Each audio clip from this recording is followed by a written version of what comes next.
Attention, this is the copyright material. Any type of illegal activity is prohibited. The content including voice, image, video, graphical image or material is under copyright of Shrikar Educational Groups.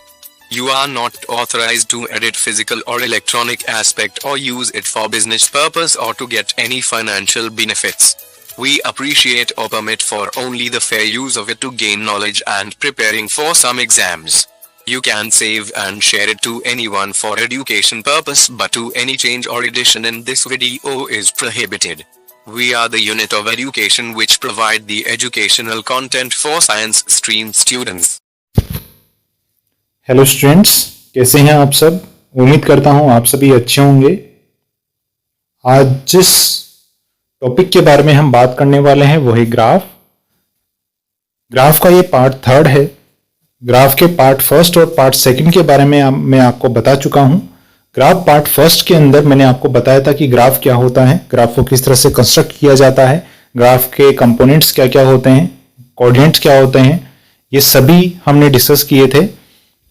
और types of graph भी हमने discuss किया था, जिसमें मैंने आपको 2 graph बता दिए थे। पहला जो ग्राफ था वो लीनियर ग्राफ था और दूसरा ग्राफ था पावर ग्राफ।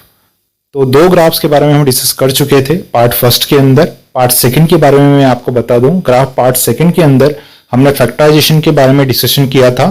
फैक्टराइजेशन में मैंने बाइनोमियल इक्वेशन और क्यूबिक इक्वेशन दोनों के फैक्टर्स करना आपको बताया था। बाइनोमियल इक्वेशन के फैक्टर करने के मैंने आपको 2 मेथड बताए थे। पहला जो मेथड था वो था ग्रुपिंग मेथड और दूसरा मेथड था श्रीधराचार्य फॉर्मूला। इन दोनों आज हम बात करेंगे रिमेनिंग ग्राफ्स के बारे में। पार्ट 3 के अंदर जो भी ग्राफ्स बचे हुए हैं उन सभी ग्राफ्स के बारे में हम बात करेंगे। तो हम देख लेते हैं कौन कौन से ग्राफ्स रिमेनिंग हैं। फर्स्ट जो ग्राफ है वो है पॉलिनोमियल ग्राफ। इसके अंदर मैं क्वाड्रेटिक ग्राफ को भी इंक्लूड करूंगा। दूसरा जो ग्राफ है वो है रेशनल ग्राफ। तीसरा ग्राफ है एक्सपोनेंशियल ग्राफ। चौथा ग्राफ है लॉगरिथमिक ग्राफ और पांचवा ग्राफ है साइनोसॉइडल ग्राफ। इन सभी रिमेनिंग ग्राफ्स के बारे में हम आज चर्चा करेंगे। तो चलिए पहले ग्राफ के बारे में चर्चा करते हैं, पॉलिनोमियल ग्राफ के बारे में। यहां मैंने पॉलिनोमियल की इक्वेशन लिखी हुई है। आप यहाँ पे पॉलिनोमियल इक्वेशन का एक्सप्रेशन देख सकते हैं। an x power n plus an minus 1 x power n minus 1 plus dot dot dot plus a1 ax plus a0। ये एक्सप्रेशन यहाँ पर है। इस एक्सप्रेशन को मैं थोड़ा सा आपको एक्सप्लेन कर दूं, क्या कहना चाहता है इस एक्सप्रेशन में। ये देखिए, पॉली का मतलब होता है मल्टीपल थिंग्स।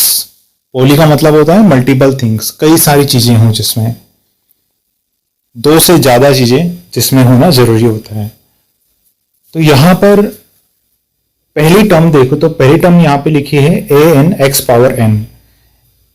दैट मीन्स जिस भी पावर की आप इक्वेशन चाहते हैं वही इक्वेशन आपको यहां पर मिल जाएगी। इसकी सेकेंड टर्म आप देखें, यहां पे लिखा हुआ है an minus 1 x power n minus 1। That means second term में क्या होगा, जो आपने n की वैल्यू पुट की है फर्स्ट टर्म के अंदर, उसमें से आप एक टर्म माइनस कर देंगे। जैसे मान लीजिए आपने n की वैल्यू 5 पुट की, तो जब आप n की वैल्यू 5 पुट करेंगे आपकी इक्वेशन क्या बनेगी? आपकी इक्वेशन बनेगी a5 x power 5 plus a4 x power 4। और जो तीसरी टर्म होगी आपकी वो होगी a3 x power 3। Fourth term होगी a2 x power 2, a1 x और 6 टर्म होगी a0। इस तरह से ये जो इक्वेशन है ये इक्वेशन बनाई जाती है।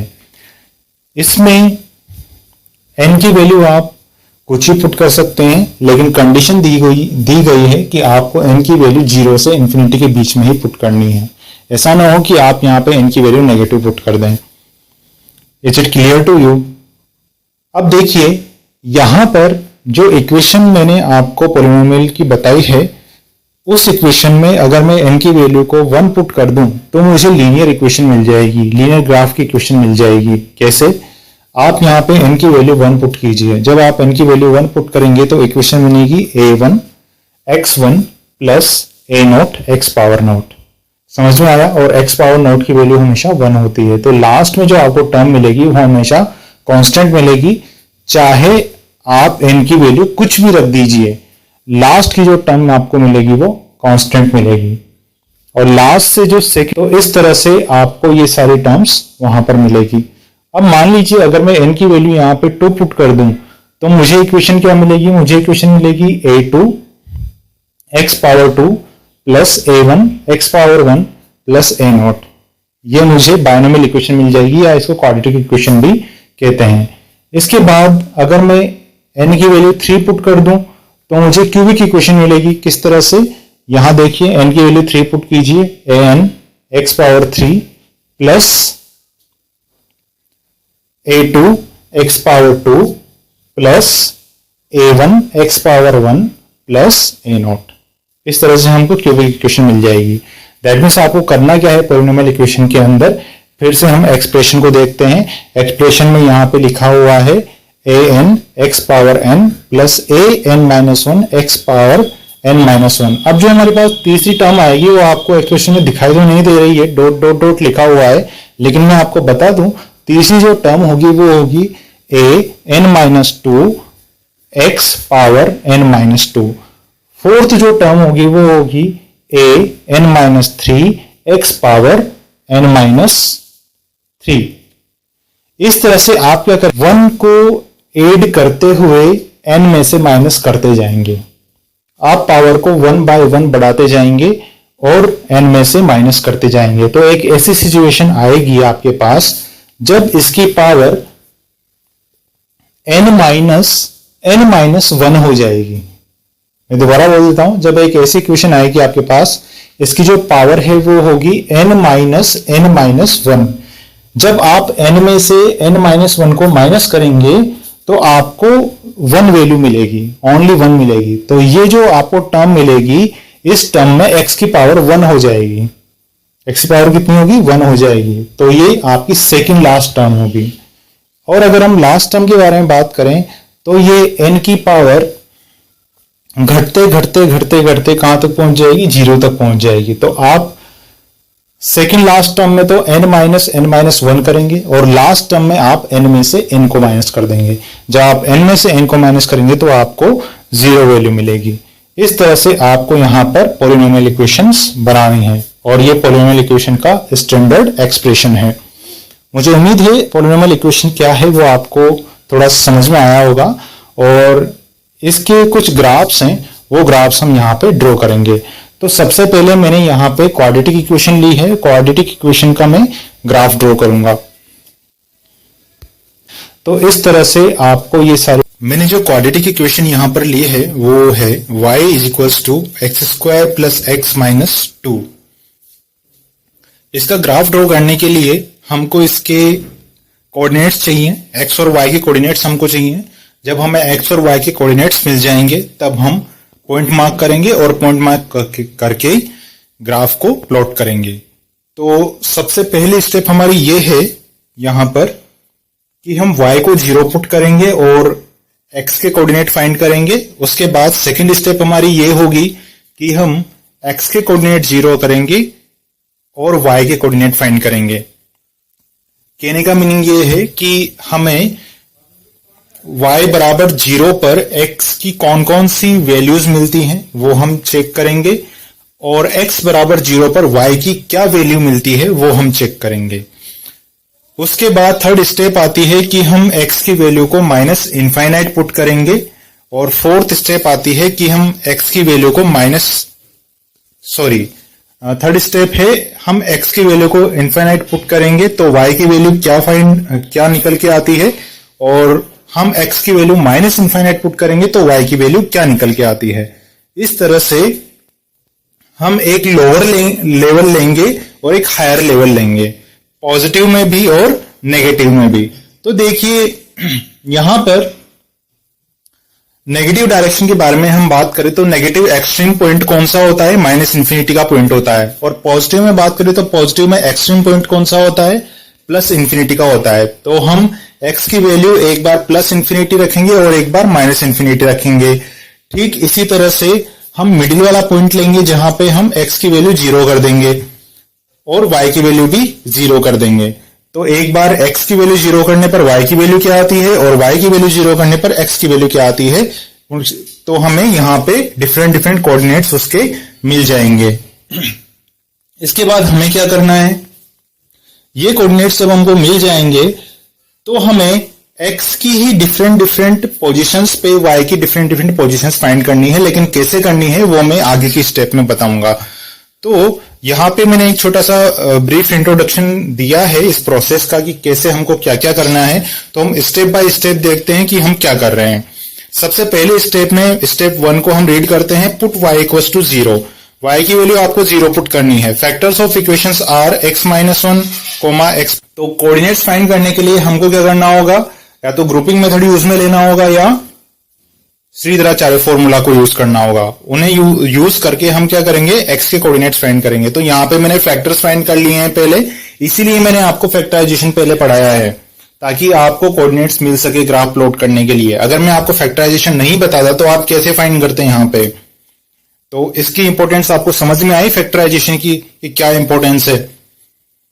और अगर आपने फैक्टराइजेशन का लेक्चर नहीं देखा है तो आप जाइए YouTube चैनल पे श्रीकर एजुकेशनल ग्रुप और वहां पर सर्च कीजिए। मैंने एक प्लेलिस्ट बनाई हुई है क्लास 11th की। क्लास 11th में आप सर्च कीजिए कि फैक्टराइजेशन का कौन सा लेक्चर है और वहां पर आप उस लेक्चर को देखिए। तो यहां इसके दो फैक्टर्स हैं, x माइनस 1 और x प्लस 2। अब y इक्वल टू 0 पर हमें कोऑर्डिनेट्स कौन कौन से मिलेंगे x के, हमें एक तो कोऑर्डिनेट मिलेगा 1 और दूसरा कोऑर्डिनेट मिलेगा -2। ये मैं आपको बता चुका है हम कोऑर्डिनेट्स कैसे फाइंड करते हैं फैक्टर करके किसी इक्वेशन। स्टेप 2 के बारे में बात करते हैं। स्टेप 2 में हमने x की वैल्यू 0 पुट की है। जब हम x की वैल्यू 0 पुट करेंगे तो y की वैल्यू क्या आएगी हमारे पास, आप 0 पुट करके देखिए y की वैल्यू आपको क्या मिलती है, y की वैल्यू आपको -2 मिलेगी। इजी है, कोई टिपिकल नहीं है ये चीज। स्टेप 3 पे आ जाओ। स्टेप 3 पे क्या लिखा है, put x equals to infinity. अब आपको x की वैल्यू इनफाइनाइट पुट करनी है। जब आप x की वैल्यू इनफाइनाइट पुट करेंगे तो आप ध्यान रखें कि ये डिपेंड करता है कि हमारी जो मेन टर्म है उस मेन टर्म में आप इंफिनिटी पुट करने पर उसकी वैल्यू क्या मिल रही है। अब देखिए यहां पर मैं x की वैल्यू जब इंफिनिटी पुट करता हूं तो इंफिनिटी का स्क्वायर कितना होगा, इंफिनिटी होगा। लेकिन बाकी की टर्म को हम नहीं देखेंगे अब। क्यों? क्योंकि जब हमने हायर पावर की टर्म को लिया है जहां पे x की वैल्यू या x की जो पावर है वो काफी हाई है, जब मैंने हाईएस्ट पावर की टर्म ली है और उसमें मैंने इनफाइनाइट पुट किया है और इनफाइनाइट पुट किया है तो मुझे जो वैल्यू मिल रही है वही मेरे लिए मेजॉरिटी होगी। बाकी और वैल्यू फिर मेरे लिए नेग्लेजिबल है, इसलिए मैं हायर पावर के अंदर ही इनफाइनाइट को पुट करके चेक करूंगा। यहां पे स्टेप 3 में मैंने x की वैल्यू इनफाइनाइट पुट की तो y की वैल्यू मुझको क्या मिलेगी, इनफाइनाइट मिलेगी। इसके बाद स्टेप 4 पे आते हैं। स्टेप 4 पे मैंने x की वैल्यू माइनस इनफाइनाइट पुट की है। अब देखिए माइनस इनफाइनाइट जब मैं x में पुट करूंगा तो माइनस इनफाइनाइट का स्क्वायर कितना हो जाएगा, इनफाइनाइट होगा। इसलिए y की वैल्यू यहां पे कितनी हो जाएगी, इनफाइनाइट हो जाएगी। ये क्लियर है आपको। हम आगे बढ़ते हैं स्टेप नंबर 5 पे।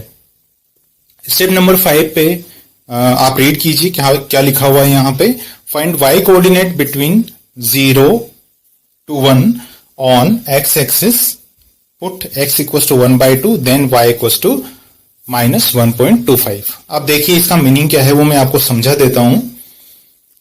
आपको y के कोऑर्डिनेट्स फाइंड करने हैं, y के कोऑर्डिनेट्स आपको फाइंड करने हैं, लेकिन आपको जो y के कोऑर्डिनेट्स फाइंड करने हैं वो 0 और 1 के बीच में कोई वैल्यू पुट करके फाइंड करना है। x की वैल्यू आपको 0 और 1 के बीच में रखनी है।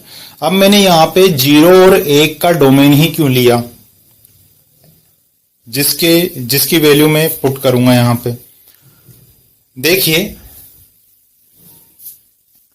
यहां पर मैंने 0 और 1 का डोमेन इसलिए लिया है क्योंकि 0 मेरे पास मिडिल पॉइंट है x का और 1 मेरे पास वो पॉइंट है जिस पॉइंट पर y की वैल्यू 0 हो जाती है।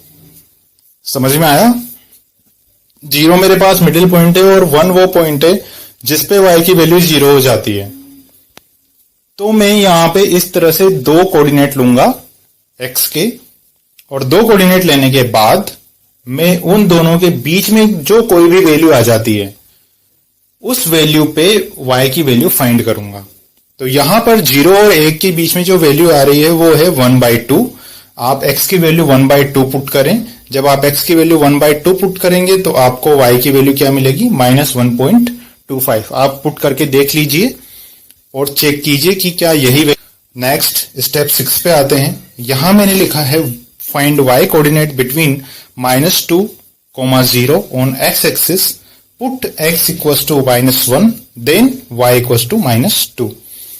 अब इसका मीनिंग क्या है? इसका मीनिंग ये है कि आपको x की वैल्यू वो पुट करनी है जो -2 और 0 के बीच में हो, जो -2 और 0 के बीच में हो।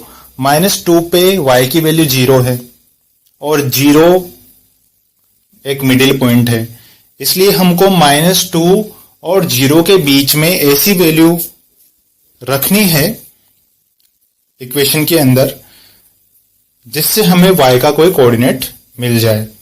तो यहां पर मैंने x की वैल्यू -1 पुट की है क्योंकि -2 और 0 के बीच में -1 एक अच्छी सी वैल्यू है, तो वो मैंने चूज कर ली। आप अपने अकॉर्डिंग चूज कर सकते हैं, ऐसा कोई जरूरी नहीं है कि अगर मैंने यहाँ पे -1 चूज किया है तो आप कोई दूसरी टर्म चूज नहीं कर सकते हैं। -2 और 0 के बीच में जो कोई सी भी टर्म हो आप चूज कर सकते हैं, कोई फर्क नहीं पड़ता उससे। मैंने यहाँ पे मिडिल टर्म चूज कर ली है -1। आप हमेशा ध्यान रखें कि मिडिल टर्म ही चूज करें। x की वैल्यू मैंने -1 चूज कर ली है। अब मैं इक्वेशन के अंदर -1 पुट करूंगा। जब मैं इक्वेशन में x की वैल्यू -1 पुट करूंगा तो y की वैल्यू मुझे क्या मिलेगी? -2 मिल जाएगी। ठीक है, अब मैं 7th स्टेप पे आता हूं। Find y coordinate between -∞, -2। आपको -∞ और -2 के बीच में फिर एक पॉइंट फाइंड करना है। अब -∞ क्या है? नेगेटिव साइड में एक्सट्रीम पॉइंट है, और -2 क्या है? -2 आपके पास वो पॉइंट है जहां पर y की वैल्यू 0 है। तो इन दोनों के बीच में आपको कोई वैल्यू पुट करनी है। अब देखिए, अगर मैं लार्जेस्ट वैल्यू लेता हूं नेगेटिव डायरेक्शन में तो कैलकुलेशन काफी हैवी हो जाएगी और वो कैलकुलेशन हम कर नहीं सकते। तो आपको क्या करना है? -2 से जस्ट बाद वाली वैल्यू को चूज कर लें। तो -2 के बाद हमारे पास जो वैल्यू आएगी वो आएगी -3।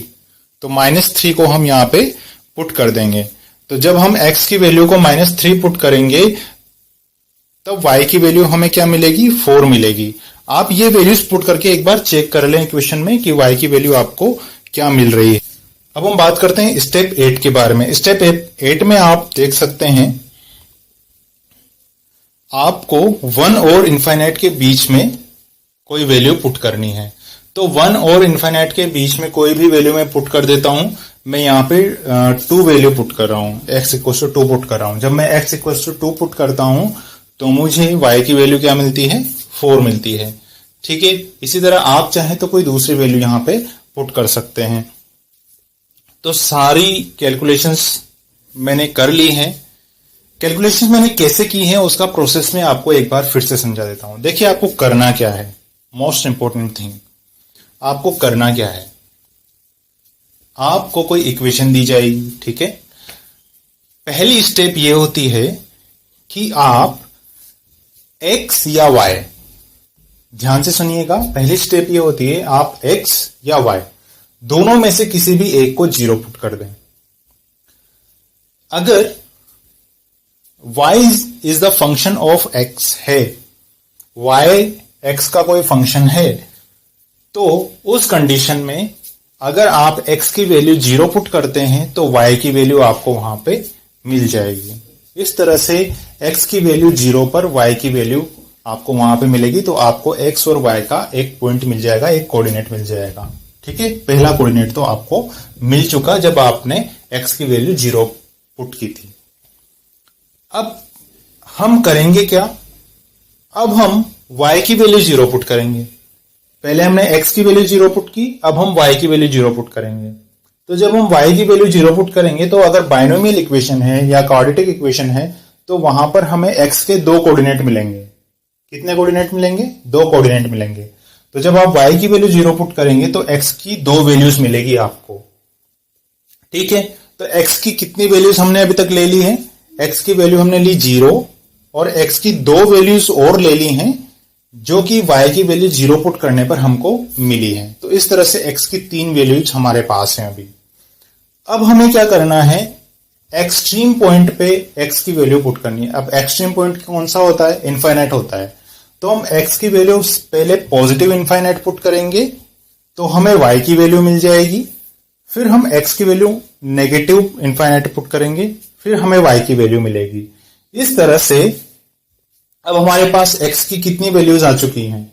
x की हमारे पास 3 वैल्यूज तो पहले से थी, 2 वैल्यूज और हमारे पास हैं, माइनस इनफाइनाइट और प्लस इनफाइनाइट, और इन पर y की वैल्यूज भी हमारे पास है क्योंकि हमने इक्वेशन में x की वैल्यूज पुट करके y की वैल्यू फाइंड कर ली है। तो 5 वैल्यूज हमें यहां पे मिल चुकी हैं। अब हमें क्या करना है? हमें इनके अलग अलग डोमेन बनाने हैं। जैसे 5 वैल्यू हमको मिल चुकी है, कौन कौन सी वो भी मैं आपको बता दूं।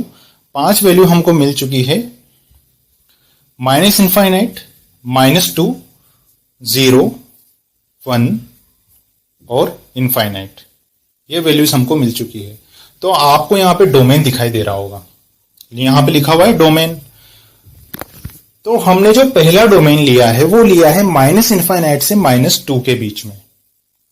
कहने का मीनिंग ये है कि अब जो हमें ये 5 x की वैल्यूज मिली हैं, इन 5 x की वैल्यूज में हम हर 2 वैल्यू के बीच में एक वैल्यू x की पुट करेंगे। हम हर 2 वैल्यू के बीच में जो कोई भी वैल्यू लाई करती है उस वैल्यू को इक्वेशन में पुट करेंगे।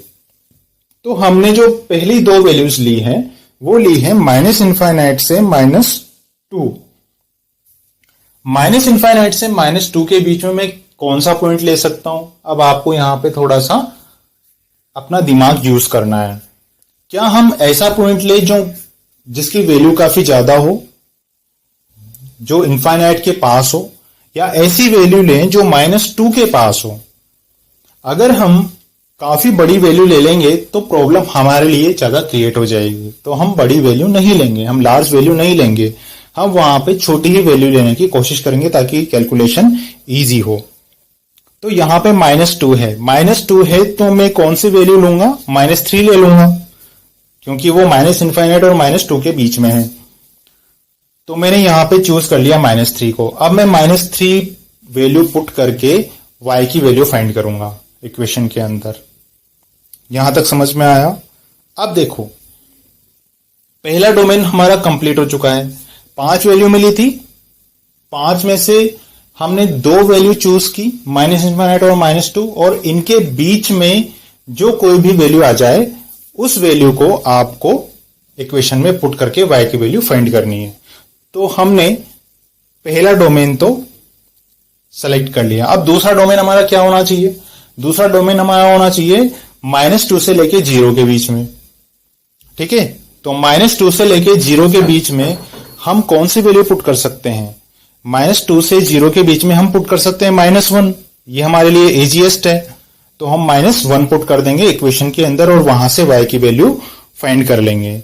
तो देखो, फर्स्ट डोमेन जो हमारा था माइनस इनफाइनाइट से -2, उसमें जब हमने -3 पुट किया तो हमें वैल्यू कितनी मिली? 4 मिल गई। अब जब हमने सेकंड डोमेन के अंदर -1 पुट किया तो हमें वैल्यू कितनी मिली? -2 मिली है। y की कितनी वैल्यू मिली? -2 वैल्यू मिली है। अब हम थर्ड डोमेन पे आते हैं। थर्ड डोमेन, अब आप बताइए कहां से कहां तक हो सकता है थर्ड डोमेन? थर्ड डोमेन होगा 0 से 1 के बीच में, और 0 से 1 के बीच में जो मिडिल वैल्यू है वो कौन सी है? 0.5। तो हम 0.5 को इक्वेशन में पुट कर देंगे। जब हमने 0.5 को इक्वेशन में पुट किया तो हमें y की वैल्यू क्या मिली? -1.25। कितनी मिली? -1.25। ठीक है, इसी तरह हमारा तीसरा डोमेन कंप्लीट हो गया। अब चौथे डोमेन के बारे में बात करते हैं। अब हम 1 और इनफाइनाइट के बीच में कोई वैल्यू ले लेते हैं। 1 और इनफाइनाइट के बीच में मैंने 2 ही ले लिया है क्योंकि 1 के बाद 2 आता है, तो मैंने यहाँ पे 2 ले लिया। 2 जब हमने इक्वेशन में पुट किया तो हमें क्या मिला, यहाँ पे 4 मिल गया। y की वैल्यू क्या मिली, 4 मिल गई। तो इस तरह से आपको सबसे पहले x की वैल्यू पुट करके y की वैल्यू फाइंड करनी है, फिर y की वैल्यू 0 पुट करके x के कोऑर्डिनेट्स फाइंड करने हैं, फिर x की वैल्यू प्लस इंफिनिटी और माइनस इंफिनिटी पुट करनी है, और इस तरह से आपके पास x के 2 कोऑर्डिनेट तो कहां से आएंगे, जब आपने y की वैल्यू 0 पुट की थी वहां से आएंगे, और 3 कोऑर्डिनेट तो हमेशा फिक्स ही रहेंगे, ये आप ध्यान रख लें। x के 3 कोऑर्डिनेट हमेशा फिक्स रहेंगे, 0, माइनस इनफाइनाइट और प्लस इनफाइनाइट, ये तीनों हमेशा फिक्स रहेंगे। और 2 कोऑर्डिनेट बायनोमियल इक्वेशन में जो आपको मिलेंगे वो इक्वेशन के अंदर y की वैल्यू 0 पुट करने पर आपको फाइंड करना है, फैक्टराइजेशन मेथड के थ्रू या श्रीधराचार्य फॉर्मूला से, जैसा भी आपको ठीक लगे। तो आपको समझ में आया हमने क्या किया। अब सारा डाटा हमारे पास आ चुका है। अब हम ऐसा नहीं करेंगे कि x की वैल्यू 0 पुट की तो हमने पॉइंट मार्क कर दिया, y की वैल्यू कितनी आई, फिर 1 पुट की x की वैल्यू, फिर 2 पुट की, 3 पुट की, 4 पुट की। इस तरह हमें कैलकुलेशन नहीं करनी है। वो स्टार्टिंग में जो मैंने आपको बताया था वो केवल आपको समझाने के लिए बताया था, आपको एक्सप्लेन करने के लिए बताया था कि किस तरह से हम यहां पे वैल्यूज पुट करके ग्राफ ड्रॉ कर सकते हैं। लेकिन अगर हमें शॉर्ट में काम करना है, स्मार्टली वर्क करना है, तो आपको इसी तरह से लिमिट्स चूज करनी होगी। एक्सट्रीम पॉइंट ले लो, मिडिल पॉइंट ले ले, और उस मिडिल पॉइंट के बीच में और एक्सट्रीम पॉइंट के बीच में कोई जो अलग अलग पॉइंट्स हमें मिल रहे हैं उन पॉइंट्स पे हम ग्राफ ड्रॉ कर लें। तो इसी तरह से ग्राफ प्लॉट किया जाता है। अब सारा जो डाटा है वो हमें मिल चुका है और हमने समराइज करके एक टेबल में रख लिया है। अब हम यहाँ पे ग्राफ प्लॉट करेंगे। तो x के रेस्पेक्ट में जो y की वैल्यूज आ रही थी उन दोनों की इंटरसेक्टिंग पॉइंट पे मैंने पॉइंट मार्क कर दिए हैं, और पॉइंट मार्क करने के बाद मैंने ग्राफ ड्रॉ किया है। देखिए, आप देख सकते हैं कि ग्राफ किस तरह से ड्रॉ हो रहा है। आपको एक वी शेप में ग्राफ मिल रहा है। तो आपको समझ में आया होगा कि ये कैलकुलेशंस हमने किस तरह से की हैं। यहाँ पे देखिए, अगर मैं फर्स्ट टर्म के बारे में बात करूं तो यहाँ पे लिखा है एक्स स्क्वायर। अब एक्स स्क्वायर का मीनिंग क्या होगा कि जो ग्राफ हमारा बनेगा वो इसी शेप में बनेगा, वी की शेप में या यू की शेप में बन सकता है। और यहाँ पे जो x है सेकंड टर्म के बारे में अगर मैं बात करूं, इस इक्वेशन में सेकंड टर्म जो है वो x लिखा हुआ है। तो इसका मीनिंग ये है कि जैसे y = x का ग्राफ बनता है, इसी तरह से यहाँ पे x की अगर पॉजिटिव वैल्यू होगी तो उसके अकॉर्डिंग ये पॉजिटिव ग्राफ बन जाएगा -2 से लेके जो ऊपर की तरफ जा रहा है। और अगर x की वैल्यू नेगेटिव पुट करेंगे तो ये लेफ्ट साइड का ग्राफ बन जाएगा जो ऊपर से लेकर नीचे की तरफ जा रहा है। और अगर मैं -2 के बारे में बात करूं यहाँ पे, तो ये जो पूरा ग्राफ है वो नीचे शिफ्ट हो जाएगा -2। पूरा ग्राफ -2 से नीचे की तरफ शिफ्ट हो जाएगा। ये क्या है, एक ग्राफ के थ्रू इक्वेशन को हम एनालाइज कर रहे हैं ग्राफ के थ्रू। इक्वेशन को हमने एनालाइज किया है ग्राफ के थ्रू। आप चाहें तो इसका रफ डायग्राम बना सकते हैं, आप चाहें तो इसका रफ डायग्राम ड्रॉ कर सकते हैं, क्योंकि आपको एक्स स्क्वायर का पता है कि एक्स स्क्वायर से किस तरह का ग्राफ बनता है। तो ग्राफ की जो नेचर होगी वो तो एक्स स्क्वायर के अकॉर्डिंग ही होगी। हाईएस्ट पावर जो होगी इक्वेशन के अंदर उसी के अकॉर्डिंग ग्राफ की नेचर होगी। लेकिन वो ट्रीट कैसे करेगा, वो इस तरह से ट्रीट करेगा जैसे उसकी अदर टर्म्स भी उसके साथ हैं। तो यहां पे सिचुएशन तो आपको इसी तरह की दिखेगी, लेकिन उसमें बीच में कहीं ना कहीं थोड़ा बहुत हेरफेर होगा। क्यों? क्योंकि उसके साथ अदर टर्म्स भी जुड़ी हुई हैं। तो आपको ये क्वाड्रेटिक इक्वेशन का जो ग्राफ है वो समझ में आया होगा। और अब हम बात करेंगे क्यूबिक इक्वेशन के बारे में। क्यूबिक इक्वेशन से किस तरह से ग्राफ प्लॉट किया जाता है वो हम देखेंगे। यहां हमने क्यूबिक इक्वेशन ली है y = x³ + 4x² + x - 6।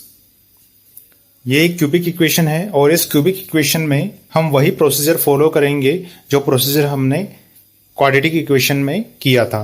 यहां आपको सबसे पहले x की वैल्यू 0 पुट करनी है। जब आप x की वैल्यू 0 पुट करेंगे तो आपको y की वैल्यू मिलेगी -6। उसके बाद आपको क्या करना है, आपको y की वैल्यू 0 पुट करनी है। जब आप y की वैल्यू 0 पुट करेंगे तो इक्वेशन कुछ इस तरह से बनेगी, 0 = x³ + 4x² + x - 6। क्लियर है?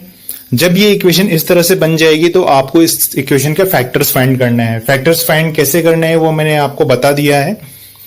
और फैक्टर्स फाइंड करने के बाद आपको x के कोऑर्डिनेट मिलेंगे। तो अगर यहाँ पे क्यूबिक इक्वेशन है, क्यूबिक इक्वेशन में x की पावर होती है 3, इसलिए यहाँ पे जो आपको कोऑर्डिनेट्स मिलेंगे x के, वो कितने मिलेंगे, 3 कोऑर्डिनेट्स मिलेंगे।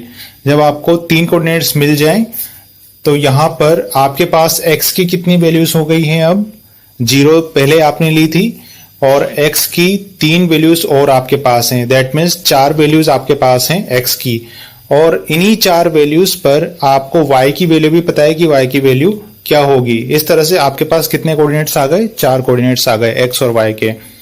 अब हमें क्या करना है, हमें -∞ और +∞ पे भी चेक करना है कि y की वैल्यू क्या होगी।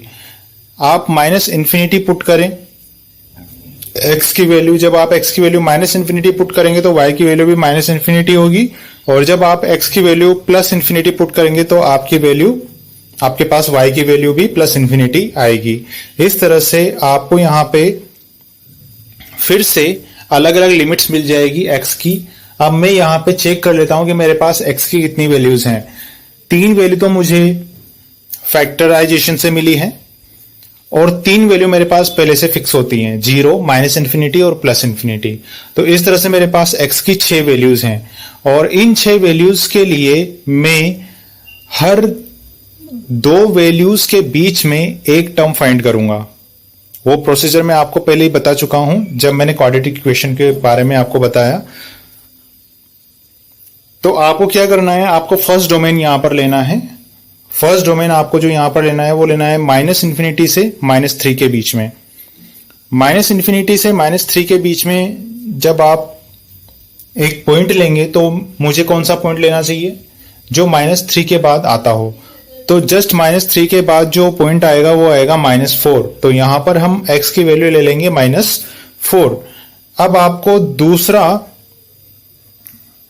डोमेन लेना है। इस दूसरे डोमेन के अंदर हमने लिए हैं कोऑर्डिनेट्स -3, -2। ये एक बात ध्यान रखें, जब आप ये कोऑर्डिनेट्स ले रहे हैं तो एक्चुअल में ये मैं एक डोमेन को रिप्रेजेंट कर रहा हूं। यहां पर ये एक डोमेन है और इसके ये जो वैल्यूज हैं ये केवल x की वैल्यूज हैं, y की वैल्यूज नहीं है, ये केवल x की वैल्यूज हैं। तो -3 और -2 के बीच में मुझे एक वैल्यू मिलेगी x की, वो मिलेगी -2.5।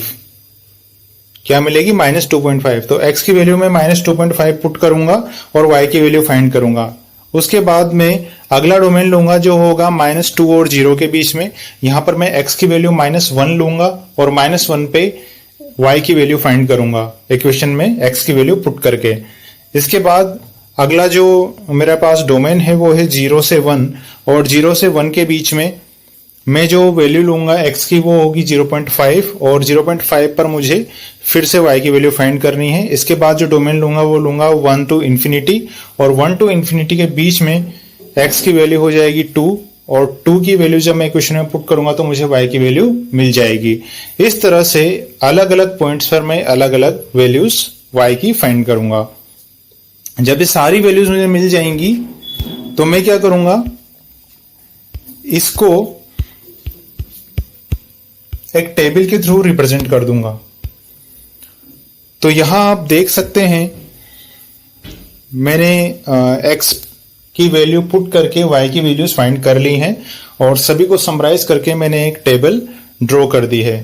टेबल में आप देख सकते हैं डोमेन जब मेरे पास -∞ से -3 के बीच में है तो -∞ पे y की वैल्यू -∞ होगी, और x की वैल्यू जब मैं -4 पुट करूंगा तो y की वैल्यू मेरे पास -10 हो जाएगी।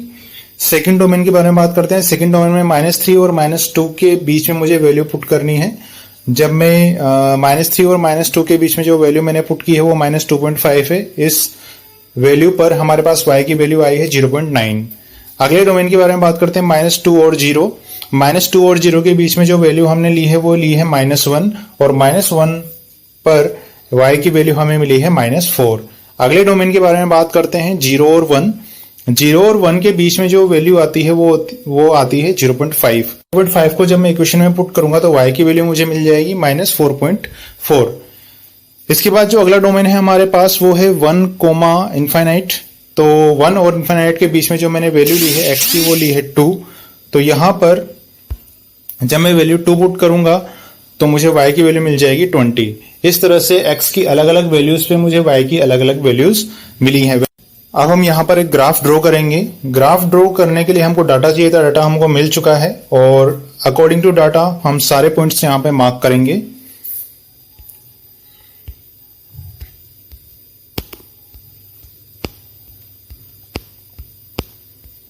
आप यहाँ देख सकते हैं कि सभी पॉइंट्स हमने मार्क कर दिए हैं और पॉइंट्स मार्क करने के बाद अब हम ग्राफ को ड्रॉ करेंगे, पॉइंट्स को मैच करेंगे।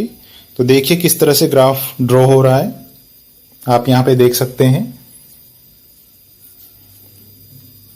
तो हमारा ग्राफ ड्रॉ हो चुका है।